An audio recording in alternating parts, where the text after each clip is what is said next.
माळेवाडा ब्राह्मण गल्ली गोमांस प्रकरणाचा उलगडा. 15 दिवसानंतर संशयिताला अटक. अहिल्यानगर शहरातील माळेवाडा परिसरातील ब्राह्मण गल्लीमध्ये गोमांस फेकून सामाजिक तेढ निर्माण करण्याचा प्रयत्न झाल्याच्या संवेदनशील प्रकरणाचा अखेर कोतवाली पोलिसांनी उलगडा केला आहे. तब्बल 15 दिवसांच्या सखोल तपासानंतर या प्रकरणातील संशयिताला अटक करण्यात आली असून या कारवाईमुळे शहरातील नागरिकांनी सुटकेचा निश्वास सोडलाय. 27 मे 2026 रोजी बकरी ईदच्या पार्श्वभूमीवर रात्रीच्या सुमारास ब्राह्मण गल्लीमध्ये एक बुरखाधारी व्यक्तीनं पिशवीतून संशयास्पद वस्तू फेकल्याची घटना सीसीटीव्ही कॅमेरामध्ये कैद झाली होती. तपासादरम्यान त्या पिशवीमध्ये गोमांस असल्याची माहिती समोर आल्यानंतर परिसरात तणावाचं वातावरण निर्माण झालं होतं. घटनेची माहिती मिळताच कोतवाली पोलिसांनी तात्काळ घटनास्थळी धाव घेत परिस्थिती नियंत्रणात आणली आणि कायदा सुव्यवस्था अबाधित ठेवण्यात यश मिळवलं. या प्रकरणाचा तपास पोलिसांसाठी मोठं आव्हान ठरलं होतं.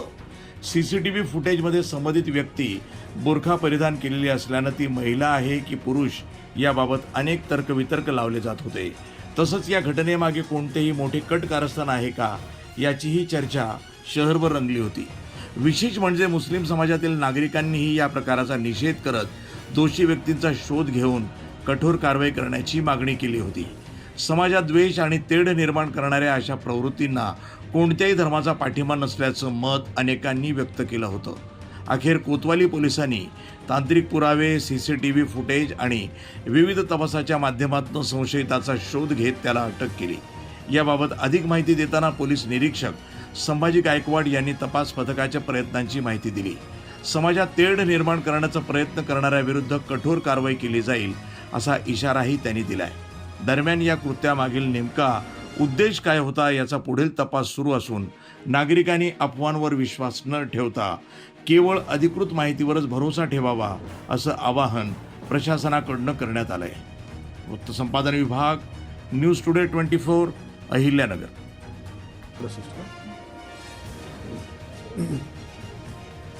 दिनांक 28/5/2026 रोजी बकरी ईदचा सण होता. दिवसभराच्या बंदोबस्तानंतर रात्री साधारणतः 9:30 ते 10च्या सुमारास एक घटना ब्राह्मण गल्ली माळेवाडा या ठिकाणी अशी निदर्शनास आली की त्या ठिकाणी मांसाचा तो तुकडा आहे आणि फुफ्फुस सदृश असा तुकडा आहे आणि कुणीतरी अज्ञात व्यक्तीनं त्या ठिकाणी टाकलेला आहे. त्यावरून महानगरपालिकेचे प्रशांत चांदणे जे स्वच्छता निरीक्षक आहेत त्यांची फिर्याद घेऊन आम्ही या ठिकाणी गुन्हा रजिस्टर नंबर 468/2026 BNS कलम 271-292 प्रमाणे तो गुन्हा आम्ही दाखल केलेला होता.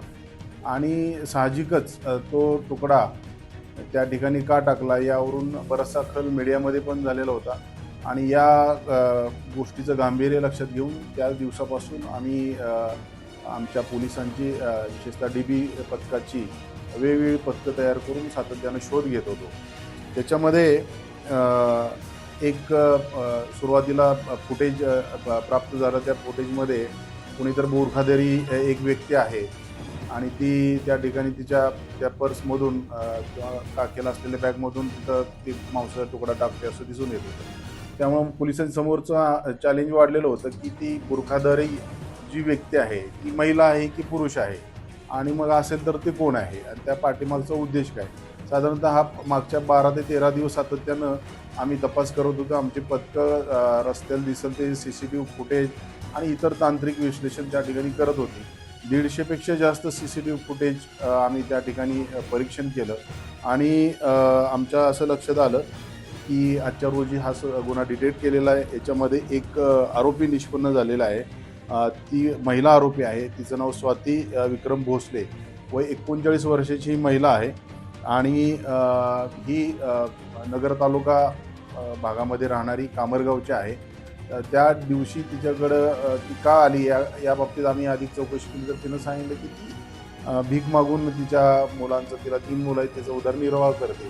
त्याच्या संदर्भाने आम्ही सखोल चौकशी केली परिसरामध्ये तर आम्हाला माहिती मिळाली की ती भीक मागून आपल्या कुटुंबाचा उदरनिर्वाह करते आणि बकरीच्या दिवशी मांस मागण्यासाठी ते आलेले होते. त्याच्यामध्येच मिळालेला तो तुकडा तिला तो नको असल्यानं तो त्या ठिकाणी कचऱ्याचा ढीग बघून त्याच्यावर टाकून दिलेला होता आणि त्या संदर्भानं अधिक चौकशी आम्ही करतोय. तिला ताब्यात घेतलेलं असून तिच्याकडून त्या दिवशी परिधान केलेले कपडे किंवा काही तत्सम गोष्टी आम्ही या पुराव्याच्या कामी जप्त केलेल्या आहेत. आणि त्या संदर्भानं अधिक तपास आमचे पथकाचे या गुन्ह्याचे तपासी अंमलदार सपोनी तेजश्री थोरात मॅडम करत आहेत. विशेषतः हा गुन्ह्याची उकल करण्यामध्ये या जिल्ह्याचे सन्माननीय पोलीस अधीक्षक, सन्माननीय अपर पोलीस अधीक्षक, विभागाचे सन्माननीय उपविभागीय पोलीस अधिकारी यांच्या मार्गदर्शनाखाली आमच्या पोलीस स्टेशनचे सपोनी तेजश्री थोरात मॅडम, पोलीस उपनिरीक्षक शेदवड साहेब, पोलीस उपनिरीक्षक DB पथकाचे इंचार्ज प्रवीण पाटील साहेब आणि त्यांच्या बरोबरच सपोनी सपकाळी साहेब आणि विशेषतः याच्यामध्ये जे मोठं परिश्रम या ठिकाणी अमोल गाडे, साबीर शेख, रिंकू काजळे, शिरीष तरटे, अतुल लाटे, विशाल दळवी, विनोद बोरगे या अंमलदारीने घेतलेला आहे आणि हा गुन्हा उघडकीस आणण्यामध्ये विशेष परिश्रम घेतलेला आहे आणि प्रावीण्य मिळवलेलं आहे. मी या सर्वांचं अभिनंदन करतो.